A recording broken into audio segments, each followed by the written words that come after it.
enggak, orang yang kunci menjadi orang yang benar-benar baik adalah mengakui bahwa Anda tidak sempurna dan Anda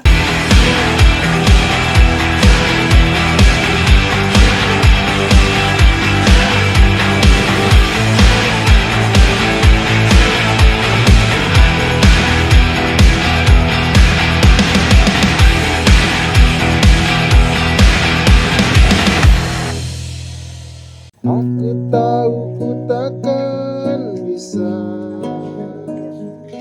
menjadi seperti yang engkau minta, namun selama nafas berhembus aku kan mencoba jadi seperti yang kau minta. Iyalah, gokil nih lagunya Chris. Lu dari mana? lagi habis biasa lah. Bawa sepeda. Iya. Biasa ya? Olah jiwa. Oke. Olahraga. Sampai ketemu lagi. Kita sambut dulu buat teman-teman Speakolog. Mudah-mudahan doain bisa konsisten upload terus. Ya sambil belajar bareng lah, belajar bersama. Karena psikolog kan intinya obrolan-obrolan yang mudah-mudahan dalam obrolan itu ada makna. Ya, oke. Ada mau maknanya itu terapi atau maknanya sekedar tertawa atau apapun itu, yang penting manfaat lah. Oke. Lanjut. Sekarang kita mau ngomongin apa nih? Tadi gua udah buka dengan lagunya Mas Prisya gitu lah. Aku tahu ku takkan bisa. Nah. Aku tahu ku takkan bisa. Dalam kehidupan tuh ada hal yang kadang kita nggak bisa lakukan. Iya kan? Tapi kita berusaha melakukan. Proses berusaha itu capek nggak sih? Capek lah. Nah, yang paling susah menurut gue itu berusaha menjadi baik. Berusaha menjadi baik. Ya, jadi gue yakin ya semua orang di dunia ini suka dengan kebaikan. Oke. Susah dengan orang yang ramah, suka dengan yang baik-baik lah. Oke. Sehingga orang cenderung berusaha menjadi baik atau berusaha tampil baik. Oke. Tapi apa yang terjadi ketika lu berusaha atau berusaha tampil baik? Yang ada lelah, men. Itu kayak ada kepura-puraan gitu. Iya. Dan kalau memang banyak orang yang ingin berbuat baik, mengapa orang baik itu sedikit katanya? Oh iya, oke. Ya, jadi ketika orang mau berbuat baik, walaupun sebaik apapun, itu ada saat-saat setiap orang ketika merasa lemah dan buruk, cenderung memilih untuk ya udahlah, gue berperilaku buruk. Contoh, nyalip lagi mobil, sembarangan, labrak lampu merah, atau misalnya nyontek, atau misalnya melakukan hal buruk tapi kemudian nyaman gitu. Jadi itu yang dibilang ada sisi buruk dalam setiap pribadi manusia gitu. Iya kan? Iya benar. Every man has two inside katanya. Oke. Ada sisi baik. Ada orang dalam inside. Inside man gitu. Gue habis nonton Inside Man. Orang dalam. Ada orang dalam ya.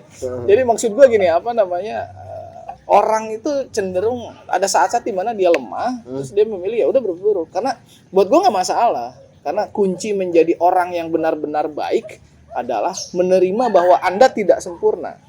Anda sedang dalam keadaan bad, Anda gitu. Enggak, orang yang kunci menjadi orang yang benar-benar baik adalah mengakui bahwa Anda tidak sempurna dan Anda punya sisi buruk dalam kepribadian Anda.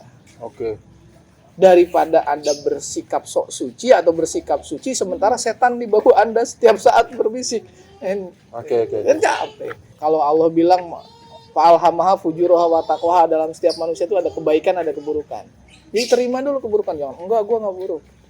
Qad aflaha man zakkaha, yang beruntung, yang bahagia itu adalah yang mensucikan keburukan. Oke. Nah, kita akan sedikit bermain-main. Jadi mau wudu gue. Qad aflaha man zakkaha. Oke. Langsung astagfirullahaladzim. Astagfirullah. Ya, Di setiap polisi tidur yang Anda lewati istighfar ya. Ketika istighfar kalau dulu buat gitu. Nah, sekarang astagfirullah ya. Salah gue nih kebut-kebut gitu. Ya gitu ya. Gitu lah. Jadi tadi gue mau ngomong apa ya? Jadi kita akan berbicara tentang keburukan, sedikit keburukan mungkin. Jadi untuk mendapatkan kebaikan nggak melulu harus bicara tentang yang baik-baik. Oke. gua akan ngajak ngobrol lu sama si Lupus nih. Ya, sambil lihat gua tanya-tanya dia. Ya. Ini masuk loh. Mudah-mudahan injak tombol merah ada aja, bininya, merah tapi hitam. mudah-mudahan sih nggak ganggu ya nantinya jawabannya, karena ini akan sedikit mengungkap keburukan sisi buruk kita. Oke. Mudah-mudahan ada nilai kebaikan. Setahu gua, Oh, iya, oke. karena belajar keburukan, di situ kita akan menemukan kebaikan-kebaikan. Oke. Karena nggak akan ada baik kalau nggak ada buruk. So, kita belajar buruk ya. Betul kan gini aja sih, gampang, simple. Lu lagi jalan di sebuah kampung ya. Lu nih, Pus, lu bayangin juga ya, lu lagi jalan sebuah kampung, kampung orang, terus panas, terik, matahari, terus tiba-tiba lu ngelihat pohon beri atau stroberi. Strawberry. Kebun stroberi, strawberry. gitu kan, kebun stroberi. Nah, karena lu lapar, lu tertarik ya. Anjir, kayaknya nggak ada orang nih kan, gitu Seger kan, nih, gitu. seger nih gitu kan. Nah, lu memutuskan untuk masuk ke kebun itu. Oke. Nah, ada pagar. Kira-kira setinggi apa pagar itu? Kalau setinggi lutut lah. Ini Lutut segini lah. nih. Lutut lah ya. Kalau lu, Pus, kira-kira setinggi apa, Pus? Main, Kang. Di atas pala, Kang. Serius? Kepala. Iya, tinggi banget. Tinggi dia, Tinggi lutut. tinggi. Jasa pala kalau lu selutut. Nah, oke. Akhirnya Kalau lu, pilihan lo adalah strawberry itu pendek. ya itu logika lo. Iya, Lo kan oke, nggak oke, bilang, oke. dia beda. Oke. Bisa aja kan dong. Tanaman Iya, strawberry oke, oke. benteng gitu. Terserah yang punya dong. Ya yang oke. punya kebun. Nggak dipagerin juga nggak apa-apa sih. Iya, nggak dipagerin nggak apa-apa. Oke, lu memutuskan masuk ke kebun itu. Nah, saat lu masuk ke kebun itu, lu makan dong satu. Oke. Nah, berapa yang lu makan? 3 Yakin? Tiga. Atau cukup satu? gue makan. Lu berapa? Ya, 5 lah, Kang. Laper. 5, lapar. Nah, saat lu asik makan yang satu, yang dua, ternyata yang punya kebun datang. Oke. Halo, kamu lagi apa gitu? Atau kamu ngapain? Apa Oke. jawaban lo? Jawabannya Tawan lah. tester. Gue pasti bakalan Misalnya gue ya, datang, ketahuan sih gitu. kamu ngapain gitu? Tester sambil bercandain gitu, tester Pak gitu kan gitu. Atau ya pasti gue minta sih pada karena udah ketahuan kan. Pak minta Pak gitu. Terus? Ya gitu. Ya tetap gue makan udah gitu. Udah ada gitu dong. Kamu minta maaf. Oh iya, enggak. Pasti minta maaf, tapi yang pertama kali itu adalah gue ya Canda itu. bercandain dulu gitu sama ya tadi gue bilang minta Pak gitu. Kalau lu Minta apa maaf, deh? gitu. Ya pertama kali pas lu ketahuan nama itu ngomong apa? Kabur kayaknya dia. Nah, nyengir dulu, Kang. Terus? Nyengir dulu. Wak, Minta maaf wak. habis itu. Udah. Oh, Maafnya gitu. kayak gimana ngomongnya? Maaf, Pak. Kayaknya seger. Pengen gitu. Sengaja ya. Iya. Oke. Nah, udahlah kan, udah dimaafin tuh sama si petani atau si pemilik kebun itu. Akhirnya lu balik. Nah, terus apa rasanya dibayang lu strawberry itu? Asam manis. Asam manis gitu ya. Kalau lu Sama, Kang. asam manis. Apa perasaan lu saat mengingat lu saat makan itu? Perasaan gue saat mengingat makan itu ya agak rasanya kan tuh pasti kecut manis tuh. Gue akan ya senang karena gue berhasil mencoba kan gitu sesuatu yang gue ituin gitu. Ya kan? Terus jangan ketawa loh. Gue senang. Kalau gue sih pertama ya agak ngeri juga karena kan punya orang. Oke. Perasaan gue takut gitu, tapi ya nikmatin aja. Iya. Oke. Gini. Jadi ini gua mudah-mudahan nih yang samping kita ada bini kita, mudah-mudahan slow aja ya. Iya. Oke. Jadi gini, ini maknanya strawberry itu dalam berry manis menggoda merah itu adalah lebih ke hasrat seksual laki-laki gitu kan.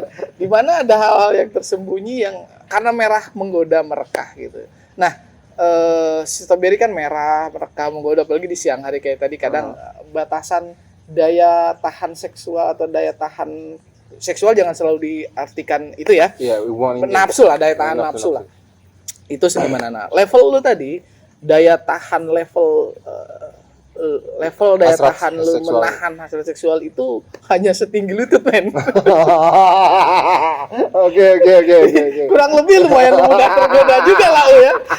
Tapi gue salut sama si Lupus. Iya, Di tinggi atas dia, pala di tinggi. atas Cuman kan kepala. masalah dia palanya dia sama pala lu beda kan. Iya. Jadi gue sih Wah, jangan konten dia ditonton istri gue ntar. oh gitu. Ada di samping. Jadi Maaf ya, Dek. Ada jadi daya tahannya dia untuk tergoda wanita lain gitu. Itu lumayan kenceng, lumayan tinggi. Tapi daya tahan lu untuk tergoda lumayan nih, selutut nih kayaknya lu harus Lebih mudah tergoda. gua nggak tahu. Iya iya, oke. Oke. Nah, kemudian lu memutuskan kan ngambil berry. Jumlah berry yang dimakan itu adalah jumlah seseorang yang pernah lu dekat dengan dia. Oke. Ya lu 3 lah lumayan. Dekat ya. Iya. Kan gua bilang ini real ya. Gua kan ada bininya lo main di samping. Baca.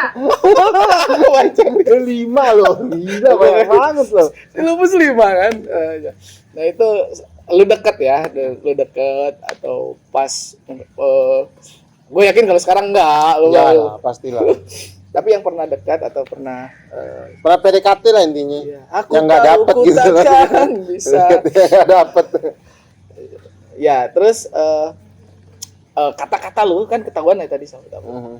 Ketika ngomong itu adalah kata-kata yang lu biasa lu ucapkan ketika ketahuan selingkuh atau ketahuan deket sama orang gitu kan. Enggak tester doang gitu. Astagfirullah. Wah, parah. Bercanda. Ya. Kalau dia enggak nyengir dulu. Habis itu minta maaf. Kayaknya bener ini. Mukanya beda. Aduh Tuhan. Gitu. Deh kemarin kita renung apa. Ya, sekarang happy. Seru happy lah. Mungkin yang nonton juga bisa ikutan tadi ya jawab apa itu. Ayo kalau buat teman-teman psikolog, kalau memang lo juga mau jadi curhatnya gitu di sini, lo DM aja mungkin. Barangkali kita bisa samperin gitu loh kan. Ya. Kita bisa samperin mereka atau mereka kita bisa. undang, jadi konsultasi tentang percintaan. enggak konsultasi sih, enggak ya. sharing aja, cerita-cerita aja gitu. Karena bukan level Tapi kita. lo bukan gue kan gue enggak ada itunya di itu gitu. Iya. Jadi itulah berarti si Lupus 5 lumayan. 5 lumayan ya. Pus 5 lo pus. Kalau gue lah. Nah, tadi karakter ketika ketahuan biasanya cenderung gitu. Kalau lu kan diajak bercanda tuh, ini lu atau pasangan lu tester doang. Bercanda. Kalau dia nyengir habis itu minta maaf. Iya, oke. Kelar. Nah, terus rasanya perselingkuhan itu apa sih gitu kan? Ya itu Asam manis tuh. asam kecut kan. Dia sama katanya. Asam kecut berarti ada menariknya tapi ya enggak bagus gitu kan. Maksudnya ada kecut-kecutnya lah. Terus perasaan saat mengingat peristiwa itu, nah lu nih senang. Iya. Ada senang ada apa kalau dia tadi perasaannya ya kecut-kecut, manis, gue lupa tadi si Lupus ngomong apa gitu. Jadi gini, maksud gua gini. Apa namanya? Ya bicara tentang ini ya gua nggak tahu ya apa namanya kehidupan masing-masing, apalagi perselingkuhan nggak mungkin banyak orang tahu kan. Tapi bukan itu sih intinya. Tapi intinya ada dorongan pribadi manusia untuk melakukan keburukan. Dalam diri manusia ada keburukan. Nah itu tuh banyak orang yang menyalahartikan bahwa keburukan itulah buruk, harus diganti atau dihilangkan. Tapi bukan dihilangkan sebetulnya, dibersihkan atau disucikan. Dalam keburukan ada kebaikan. Jadi buat gua nggak masalah orang punya masa lalu yang buruk. Buat gua nggak masalah orang berperilaku buruk karena ada nilai kebaikan tuh di situ. Kalau gua sih gitu. Misalnya Oke. pakai narkoba atau apalah ya keburukan kan itu. Ya makanya ada yang bilang bahwa berbuat baik itu gampang, menjadi lebih baik itu yang sulit. Itu gue juga bingung. Gue ada di tembok kantor tulisan gitu. Siapa nih orang yang nulis? Berbuat baik itu gampang, menjadi lebih baik itu yang sulit. Ya, karena gampang nggak berbuat.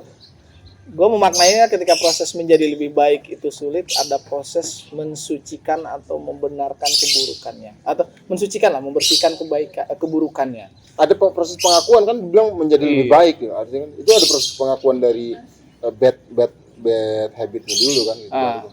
Ya makanya mengaku kecerdasan emosi yang paling tinggi kan, makanya ngaku dulu. Kemarin yang di episode 2 tuh udah mengaku bersalah dan mengaku lemah itu. Tapi di situ prosesnya. Jadi apapun yang lu lakukan jangan lantas yang gini, pesannya gue ingin sampaikan adalah ketika lu merasa buruk atau lu melakukan setelah melakukan keburukan, bukan berarti lu putus asa kemudian I'm a bad man atau is enough. Ya, tapi justru menemukan makna di balik keburukan ya ada kebaikan dan lu akan menjadi pribadi yang lebih baik tadi. Ya, itulah seriusnya. Sepi. Oh, Sepi ya, Sepi. Selamat tidur kekasih gelapku.